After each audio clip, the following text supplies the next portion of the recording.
What if the one person who could change your child's life was someone you'd never even notice on the street? A billionaire mother tried everything, every specialist, every treatment, every dollar she had to help her disabled daughter walk again.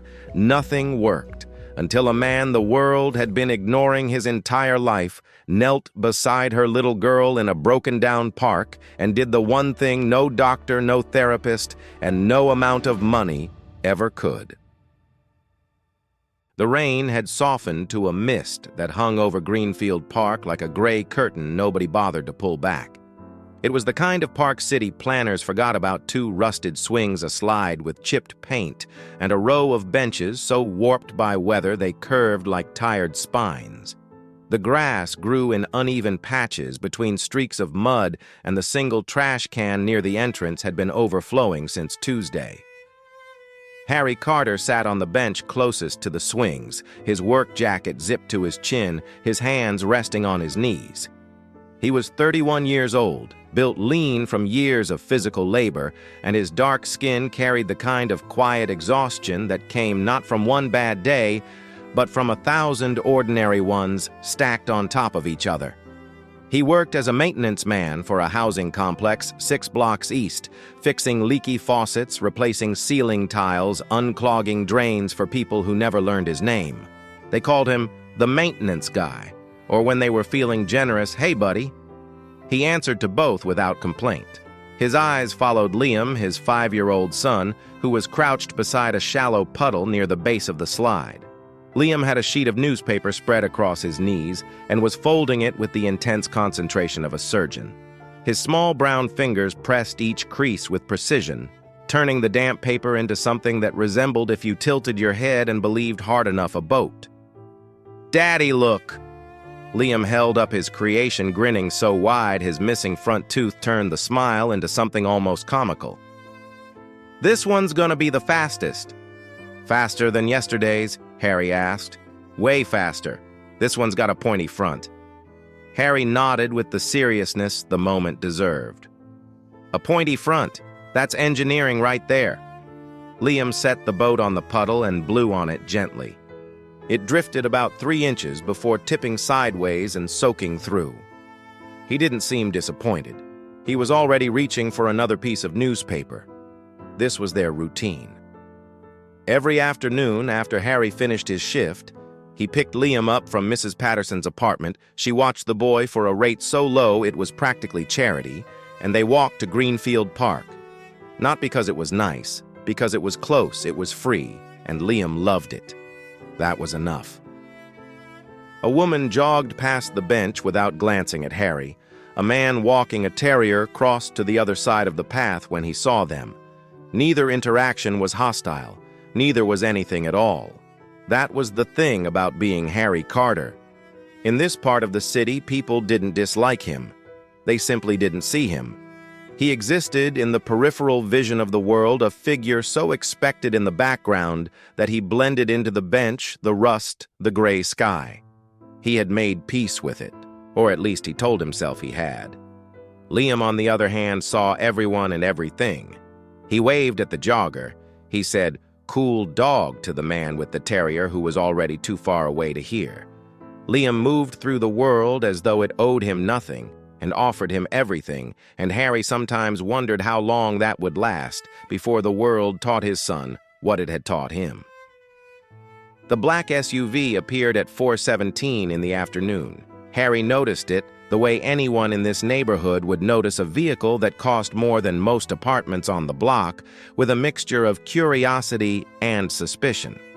It was a Cadillac Escalade so clean it looked like it had been washed minutes ago, its tinted windows reflecting the gray sky like dark mirrors. It rolled to a stop at the curb beside the park entrance engine, humming with the kind of quiet that only expensive things possessed. For a moment, nothing happened. Then the rear passenger door opened, and a woman stepped out. She was tall, white, mid-40s, dressed in a charcoal coat that fit her like it had been sewn directly onto her body. Her blonde hair was pulled back in a low knot, and she wore no jewelry except for a watch, silver slim, catching the dull light in a way that made it impossible to ignore. Everything about her posture said control. The way she stood, the way her eyes scanned the park like she was appraising a property she might or might not purchase. Harry recognized the type. Not the person he had never seen her before, but the category.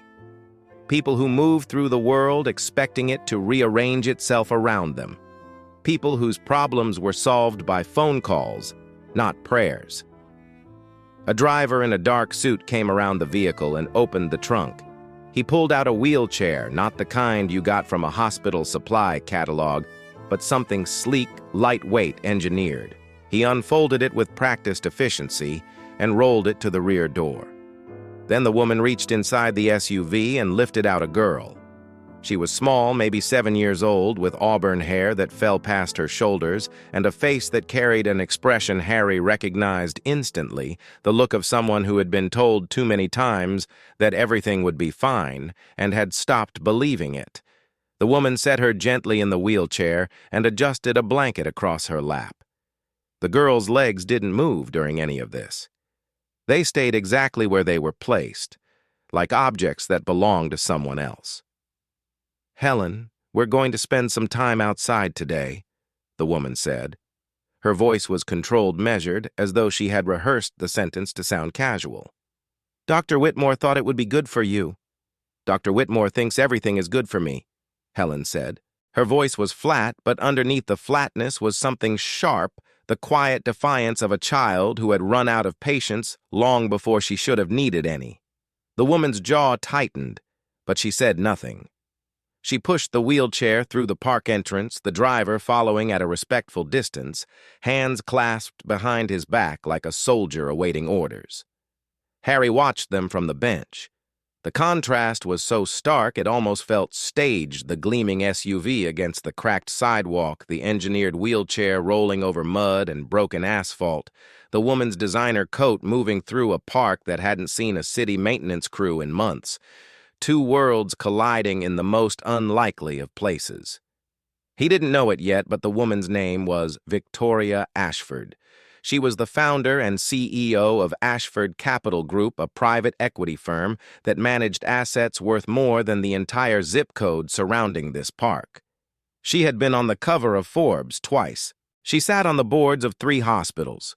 She had once donated $12 million to fund a pediatric neurology wing, and none of it, not $1, not one specialist, not one sleepless night spent researching experimental treatments, had made her daughter's legs move.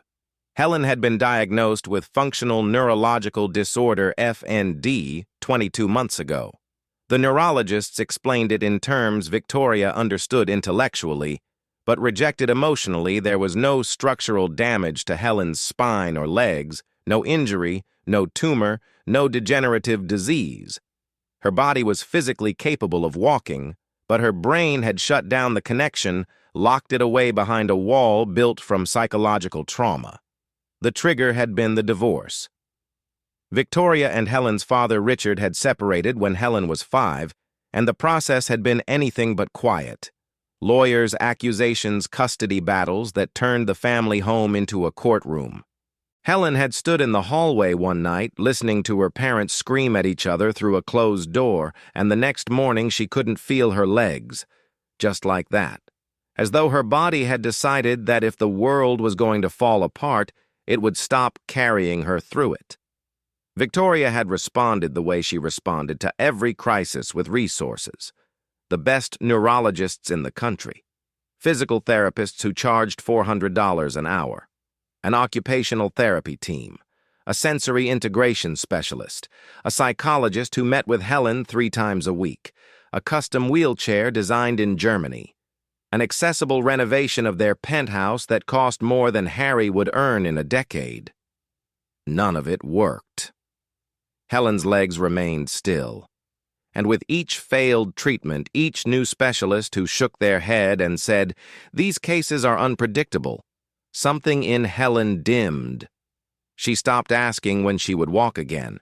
She stopped talking about the future at all. She sat in her chair and watched the world move around her, and the look in her eyes, that flat-tired ancient look, made Victoria feel more helpless than she had ever felt in her life. It was Dr. Whitmore Helen's psychologist who had suggested the park. "She needs normal experiences," he had told Victoria during their last session. "Not clinical ones, not therapeutic ones, normal. Let her watch other children play. Let her feel rain on her face. Let her exist somewhere that doesn't smell like a hospital or look like a treatment room." Victoria had resisted. Normal was unpredictable. Normal was uncontrolled. Normal was a rusted park in a neighborhood she would never have visited if her navigation system hadn't routed her through it once months ago when she noticed the small green space from her window and filed it away without knowing why. But she was running out of options. And Dr. Whitmore had looked at her with the kind of gentle firmness that she paid him $600 an hour to provide and said, "Victoria, you've tried everything money can buy. Maybe it's time to try something it can't." So here she was, standing in Greenfield Park on a drizzly Wednesday afternoon, watching her daughter stare at a rusted swing set with an expression that could break stone. Helen's eyes moved across the park, slowly cataloging everything with the detached interest of someone visiting a museum exhibit about a life she used to live. The swings, the slide, the puddles, the mud. And then her gaze landed on Liam.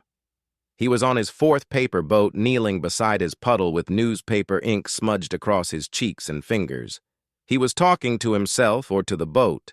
It was hard to tell, narrating the vessel's imaginary journey across an imaginary ocean. "And now the ship is entering the dangerous waters," Liam announced, to no one in particular. "Captain Liam says hold on tight." The boat floated half an inch and capsized. "Man down!" Liam shouted, then immediately fished the soggy paper out and began reshaping it. "Don't worry, crew. We rebuild."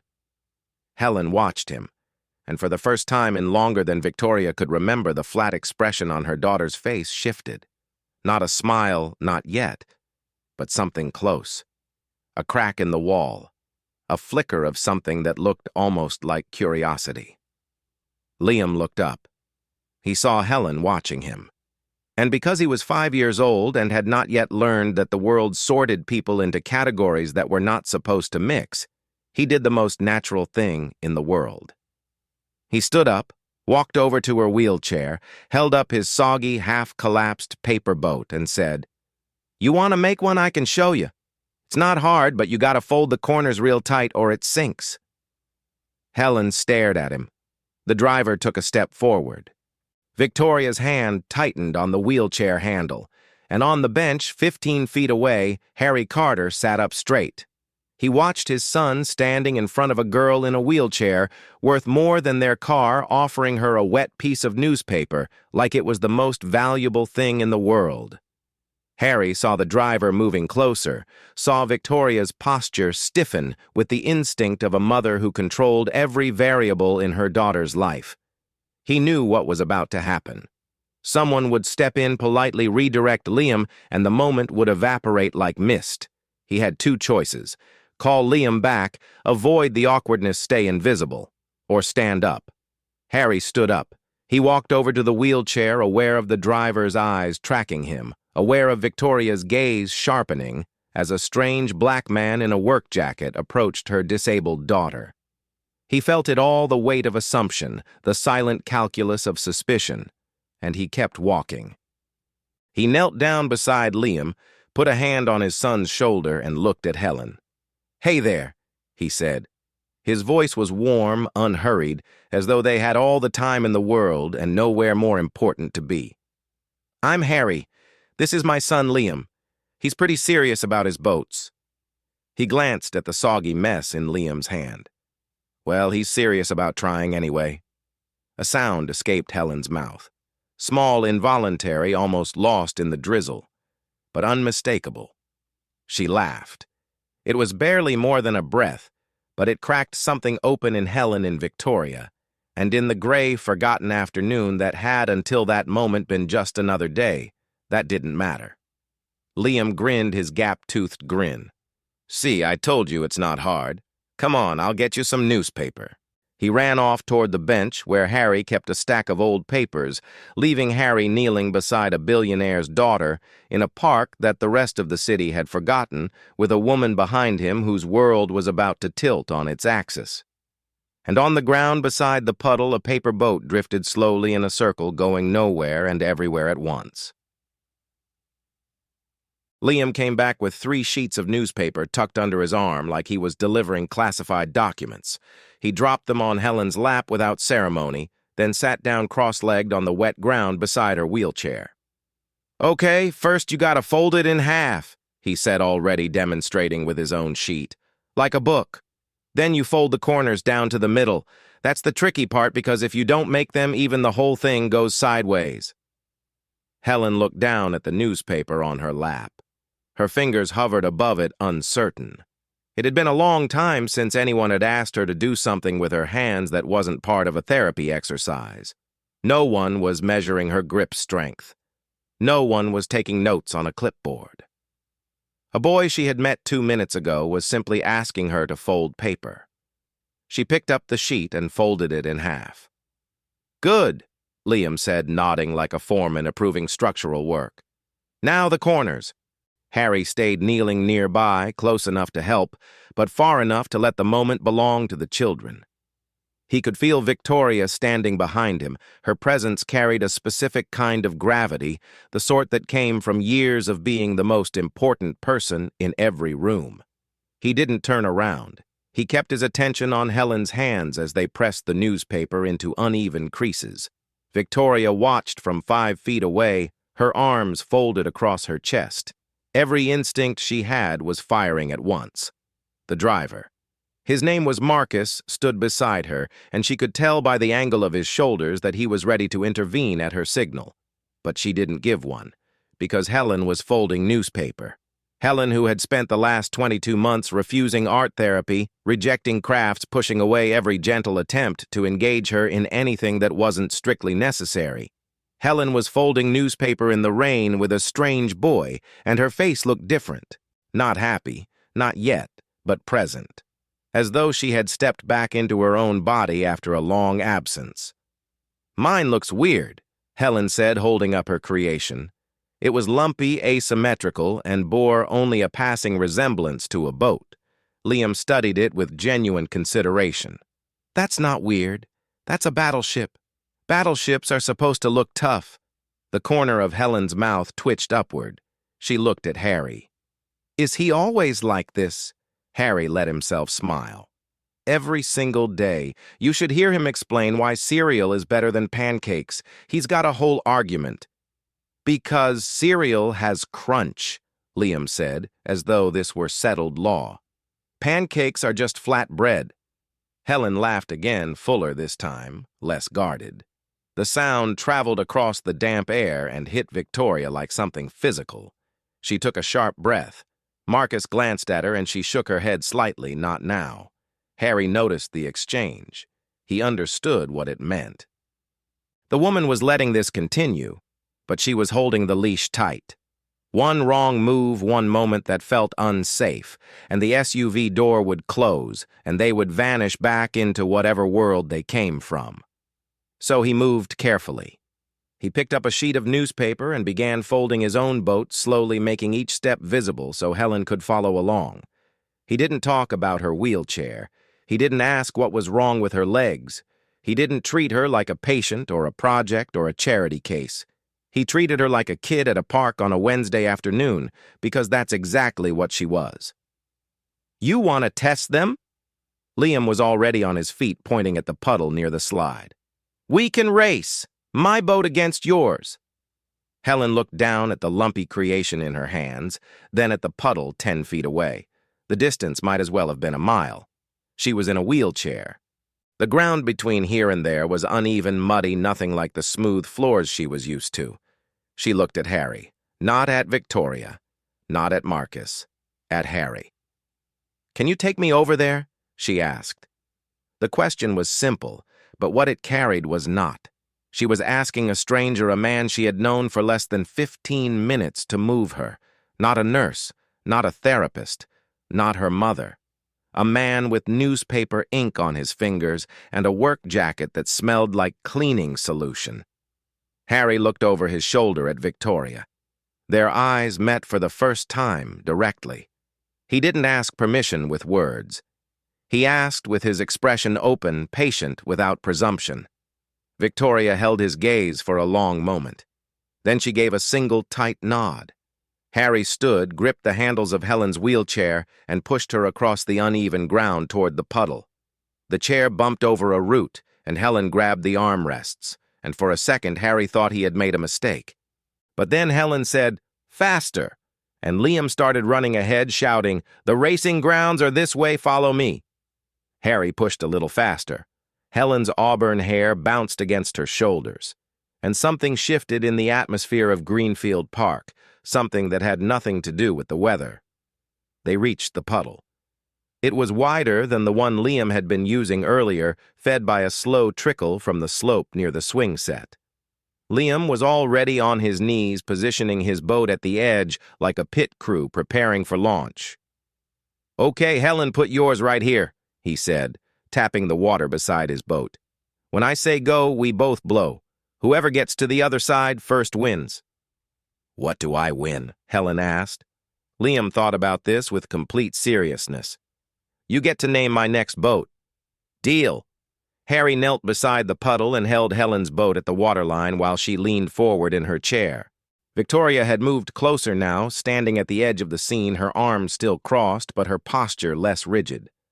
Marcus remained by the SUV, watching from a distance that suggested he understood this moment wasn't his to be part of. "Ready," Liam said. Helen nodded. "Go." They both blew. Liam's boat shot forward 3 inches. Helen's boat drifted sideways, spun in a lazy circle, and began taking on water. Liam's boat hit the far edge of the puddle and promptly sank. "I won," Liam declared. "Your boat sank too," Helen pointed out. "Yeah, but mine sank on the other side. That counts." Helen opened her mouth to argue, then stopped. Instead, she laughed, really laughed, the kind that came from the stomach and didn't ask permission first. Her whole upper body shook with it, and she leaned forward in the wheelchair, reaching toward the puddle to fish out her soggy boat. And that's when it happened. As Helen stretched forward, her body engaged in a way it hadn't in 22 months. Her attention was entirely consumed by the game, by the ridiculous sinking boats, by Liam's absurd logic about winning. For a few seconds, she wasn't a girl in a wheelchair. She wasn't a patient. She wasn't thinking about her legs at all. Her right foot twitched. It was small, barely a centimeter of movement, a slight curl of the toes inside her shoe. The kind of motion that could be mistaken for nothing. But Harry was kneeling right beside her eye level with the footrest of the wheelchair, and he saw it clearly. He didn't react. He didn't shout or grab anyone's attention. He understood in some instinctive way that had nothing to do with medical knowledge and everything to do with being a father, that making a spectacle of this would be the worst possible thing. So he simply looked at Helen and said quietly enough that only she could hear, "Helen, you just moved your toes." Helen froze. The laughter drained from her face. She looked down at her feet as though they belonged to someone else, which in a sense they had for almost 2 years. She stared at her right foot, willing it to move again, and nothing happened. The toes stayed still, her eyes filled with tears.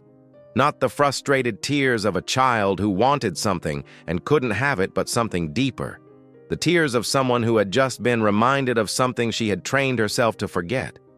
The memory of what it felt like to have a body that listened.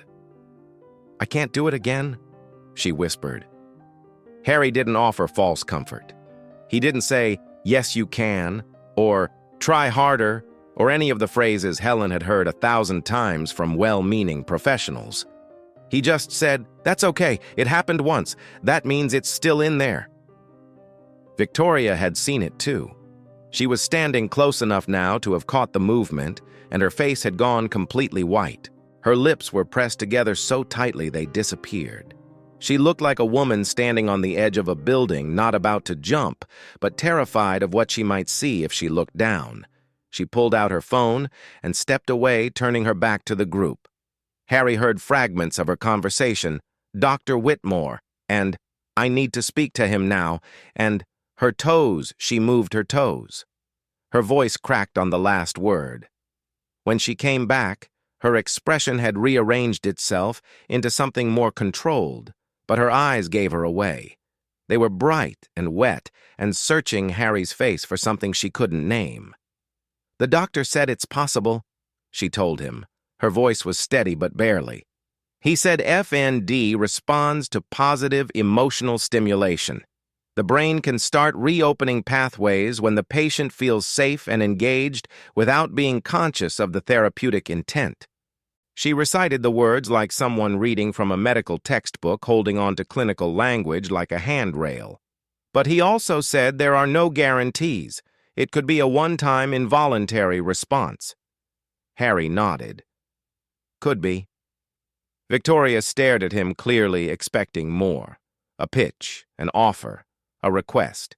In her world, everyone who gave you something wanted something back. "I'd like to compensate you," she said. The word compensate landed between them like a contract. "For your time. If you and your son could continue to spend time with Helen, I would make it worth your while." Harry looked at her, not with anger or offense, but with the calm clarity of a man who understood exactly what was happening and why. "I'm not going to take your money," he said. "Liam likes playing with your daughter. He doesn't know she's in a wheelchair any more than he knows what your car costs. If you bring her back to the park, he'll be here. He's here every day. But I'm not doing this for a paycheck." Victoria's expression shifted through several phases in quick succession: confusion, discomfort, something close to shame. She was not accustomed to being refused. She was even less accustomed to encountering generosity that came without an invoice attached. "Then why?" she asked. Harry considered the question. He looked at Liam, who was already building a new boat, and at Helen, who was watching Liam with an expression that Victoria hadn't seen on her daughter's face in nearly 2 years' anticipation. "Because she's a kid," Harry said, "and kids are supposed to play." They stayed at the park for another hour. Liam built 6 more boats, each one worse than the last, and narrated elaborate backstories for their imaginary crews. Helen listened to every word, occasionally adding details of her own. "That one's the captain's cat, and the cook fell overboard, but he can swim." By the time the drizzle thickened back into proper rain, Helen had ink stains on her fingers and mud on the wheels of her chair, and she hadn't mentioned her legs once. When Victoria finally said it was time to go, Liam looked stricken. "Already, but we didn't finish the fleet." Helen looked at him, and something crossed her face, a flicker of fear that this was it, that this strange, perfect afternoon would fold up and disappear like wet newspaper. "Are you coming back tomorrow?" she asked Liam. The question was small and careful, the way you hold something you're afraid might break. "I come here every day," Liam said, as though this were the most obvious fact in the world. "You should come too. We need more boats." Helen looked at her mother. Victoria looked at Harry. Harry looked at the puddle where 7 paper boats lay in various states of disintegration. "We'll be here," he said. They came back the next day, and the day after that. For 4 straight afternoons, the Cadillac Escalade pulled up to Greenfield Park, and Helen was lifted out into the same muddy, imperfect world that Liam inhabited every day. Each visit followed a similar rhythm: paper boats, invented stories, laughter that grew louder and more natural each time. Liam appointed Helen Vice Admiral of the Paper Fleet and took the title with absolute seriousness. Helen, in turn, began sketching boat designs on napkins that Liam would attempt to build, always unsuccessfully, always hilariously. Harry stayed close but never hovered. He folded boats when asked, offered suggestions when invited, and mostly watched his son do what his son did best: treat another human being as though the only thing that mattered was whether they wanted to play. Victoria watched too. Each day she stood a little closer. Each day her arms uncrossed a little sooner. She still didn't speak to Harry beyond brief logistics. "We'll be here at 4, or Helen needs to leave by 5:30? But her eyes said more than her words. She was watching her daughter come back to life one paper boat at a time, and she didn't know how to hold what she was feeling. On the fourth afternoon, Helen's left foot moved. Clearly, unmistakably, while she was leaning over the armrest of her chair to launch a boat she had named the Unsinkable. 3 toes curled and released on her left foot, and this time Helen felt it. She gasped and looked at Liam, not at her mother, not at the doctors who weren't there. "Liam," she said, her voice trembling. "I felt my foot." Liam looked at her foot, then back at her face, and said, "Cool. Can you wiggle them on purpose?" Helen concentrated. Nothing happened. Then a tiny shaking movement. The smallest toe on her left foot bent and straightened. "You did it," Liam shouted, throwing his arms up like a referee signaling a touchdown. "That's awesome. Can you do the other foot?" He made it sound like learning a card trick. No gravity, no medical significance, just a cool new thing his friend could do. And perhaps that was precisely why it worked, because Liam's reaction didn't carry the weight of 22 months of failed treatments and dashed hope. It carried the weight of nothing at all, and that lightness was exactly what Helen needed. Then on the 5th day, the escalade didn't come. Harry and Liam arrived at 4 o'clock as usual. They sat on their bench. Liam had brought extra newspaper, the good kind, from a stack Harry had picked up at the recycling bin behind his building. He had even pre-folded 2 boats, one for himself, one for Helen. They waited. By 4:30, Liam was looking at the park entrance every few seconds. By 5, he had stopped playing and was sitting on the bench beside Harry, the pre-folded boat resting on his knee. "Where's Helen?" Liam asked. His voice was small in a way Harry rarely heard. "I don't know, buddy." "Is she sick?" "I don't know. Maybe they're just late. Mrs. Patterson says people get stuck in traffic sometimes." Harry put his arm around his son's shoulders. He didn't have Victoria's phone number. He didn't have her address. He didn't even know her last name. She had never offered it, and he had never asked. In the 4 days they had shared that park, the distance between their worlds had shrunk, but it hadn't disappeared. He was still the maintenance man from 6 blocks east, and she was still the woman in the Escalade. The park was neutral ground, and without it, he had no way to reach her. They came back the next day, and the next. Helen didn't appear. On the 3rd empty afternoon, Liam sat on the bench and unfolded the boat he had made for Helen. He smoothed the newspaper flat on his knee, then folded it again, more carefully this time, as if better craftsmanship might bring her back. "Daddy," he said without looking up from his folding, "do you think Helen doesn't want to be my friend anymore?" The question landed in Harry's chest like a stone dropped into still water. "No," he said. "I think something came up with her family. It's not about you." "Then why didn't she say bye?" Harry didn't have an answer. He watched Liam finish the boat and set it on the bench beside him, not in the puddle, not in the water. Just sitting there waiting like Liam was. That night, after Liam fell asleep clutching a folded paper boat on the pillow beside him, Harry sat alone in their small kitchen. The apartment was quiet, in the way that only cheap apartments are quiet, not silent, but layered with the sounds of other people's lives bleeding through thin walls. A television upstairs, a couple arguing 2 doors down, water running through old pipes. He thought about Helen's toes moving. He thought about the look on her face when she laughed. He thought about Victoria's expression when he refused her money, that mixture of confusion and something almost like respect. And then he thought about the empty park bench and the boat Liam had folded for a friend who didn't come back, and the familiar, exhausting truth settled over him like the gray mist that never seemed to leave Greenfield Park. He was invisible again. He had stepped out of the background for a few days, had been seen, had mattered, and now the world had corrected itself. The SUV was gone. The girl was gone. The woman who looked at him like he might be something more than a maintenance man was gone. And he was back on his bench in his jacket, in his life, watching his son play alone.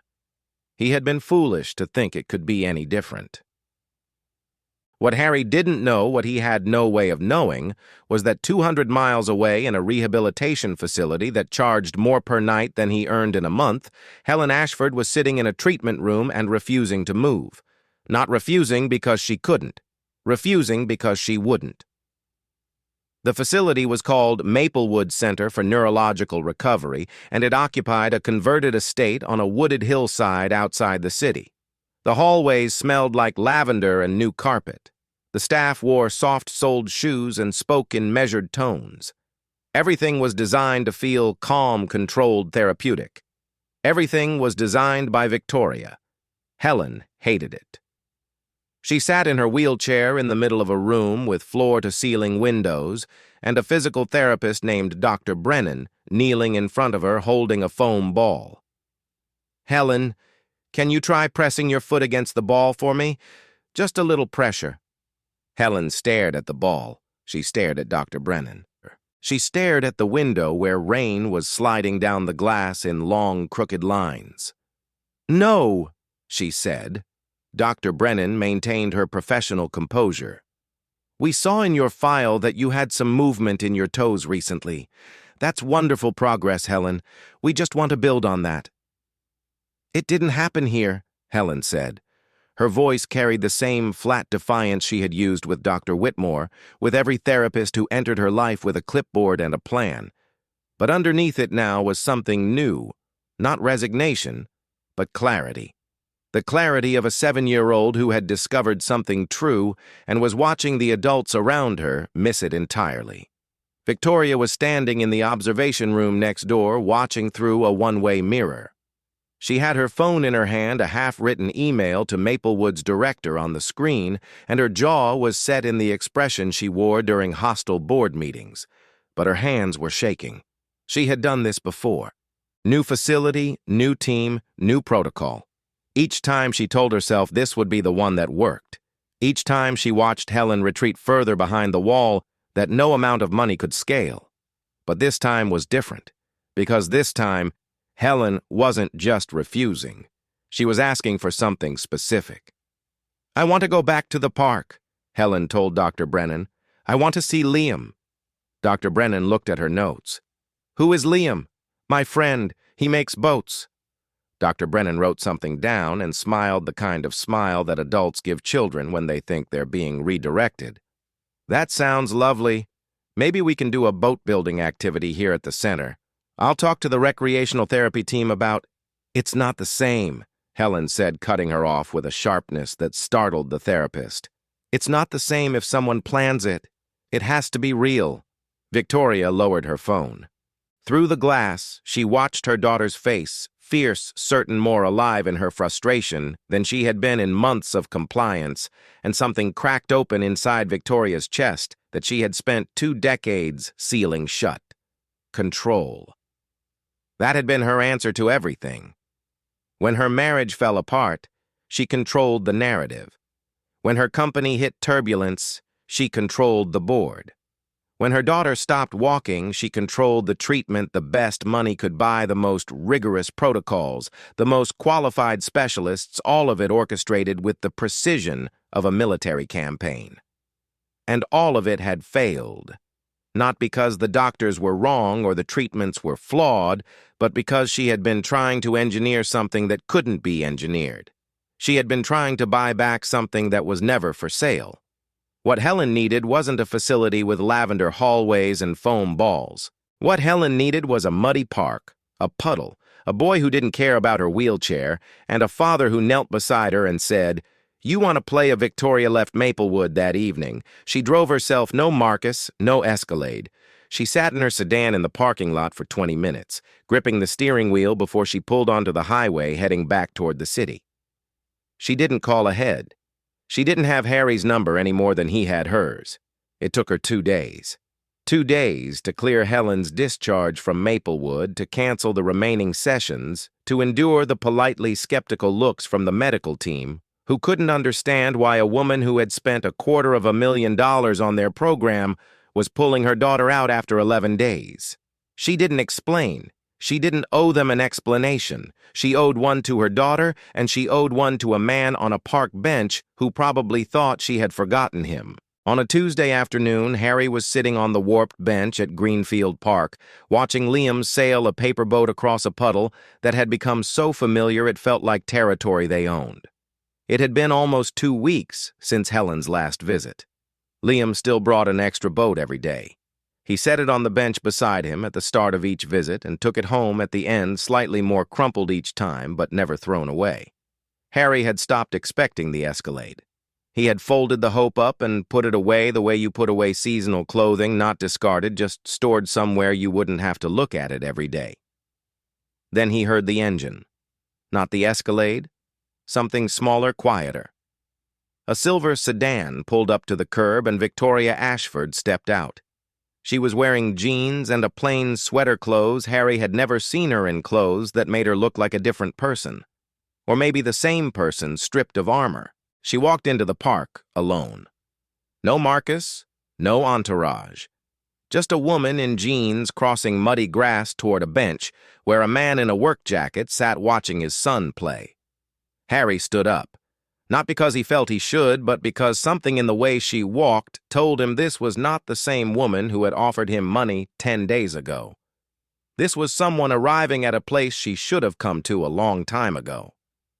Victoria stopped a few feet from the bench. She looked at Harry, and for the first time since they had met, her face held no armor, no calculation, no control. It held exhaustion and honesty, and the raw vulnerability of a mother who had finally run out of ways to fix something alone. "I spent $250,000 at a rehabilitation center," she said. Her voice was steady, but it cost her something to keep it that way. "The best neurologists, the best equipment, the best facility in the state. My daughter sat in a room with floor-to-ceiling windows and a therapist with 3 degrees, and she wouldn't move. She wouldn't try. She just kept asking to come back here." Harry listened, without interrupting.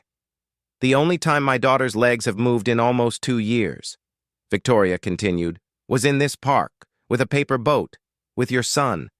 She let the words sit between them. "I didn't come here to pay you. I came here because my daughter needs something I can't give her and you already did." Harry looked at her for a long moment. He didn't feel vindicated. He didn't feel proud. He felt the weight of what she was saying, and he understood what it had cost a woman like Victoria Ashford to stand in a muddy park in jeans and say those words to a man like him. "I didn't do anything special," he said. "I let my son be himself. He treated Helen like a friend. That's all it was." "That's everything it was," Victoria said. "And I want to ask you something, not as an employer, not as someone offering a transaction." She straightened, and Harry could see her fighting every instinct that told her to frame this as a business proposition. "I want to build something, a program for children like Helen kids, with functional neurological conditions, kids who've been through every clinical intervention and still aren't getting better. Not another treatment center. Something different. Play, connection, normal childhood experiences, the things that actually reached my daughter." She looked at him directly. "I want you to help me build it." Harry's first reaction was not what Victoria expected. He didn't light up. He didn't nod eagerly.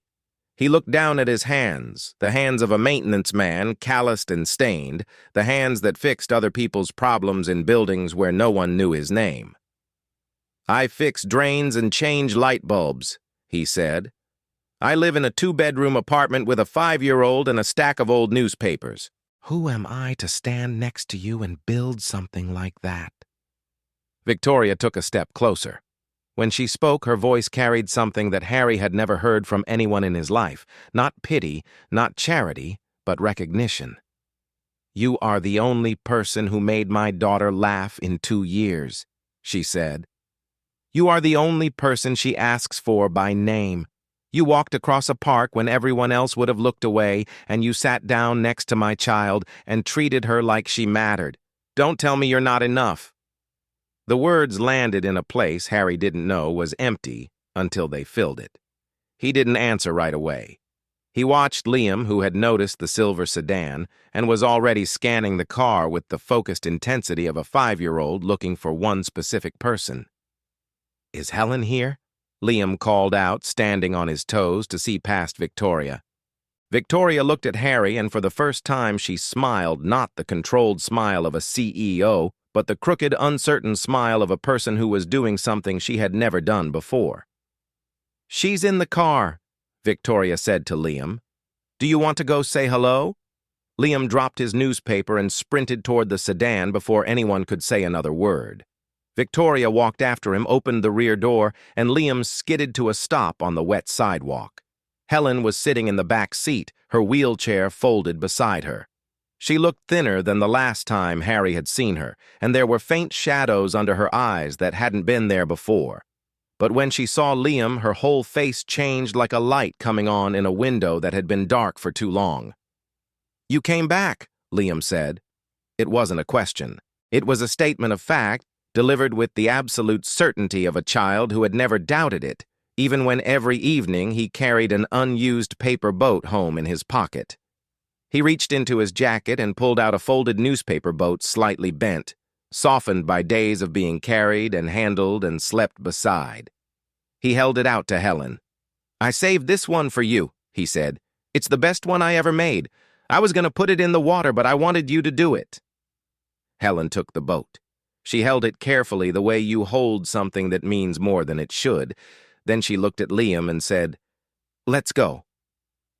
Harry lifted Helen into her wheelchair and pushed her into Greenfield Park for the first time. Liam walked beside them, already narrating the boat's imaginary history. It had survived a hurricane, fought off pirates, and crossed 3 oceans to get here. Helen listened with the same rapt attention she had given him on that first Wednesday, and the sound of their voices braided together against the afternoon air like something that had always existed and was just now being heard. Over the weeks that followed, Helen's progress became undeniable. Her toes moved consistently, then her ankles. Then on a Thursday afternoon in early autumn, she pressed her feet flat against the footrests of her wheelchair and pushed not hard enough to stand, but hard enough to feel the muscles engage, hard enough to know they were waking up. Dr. Whitmore called it remarkable but consistent with FND recovery patterns. He explained that sustained positive emotional engagement was helping Helen's brain dismantle the psychological barriers that had locked her motor functions. The clinical term was neuroplastic reorganization. But Harry, who had no medical vocabulary and needed none, simply called it what it was. Helen was getting better because someone let her be a kid. Harry agreed to work with Victoria, not as an employee, not as a charity case, as a partner.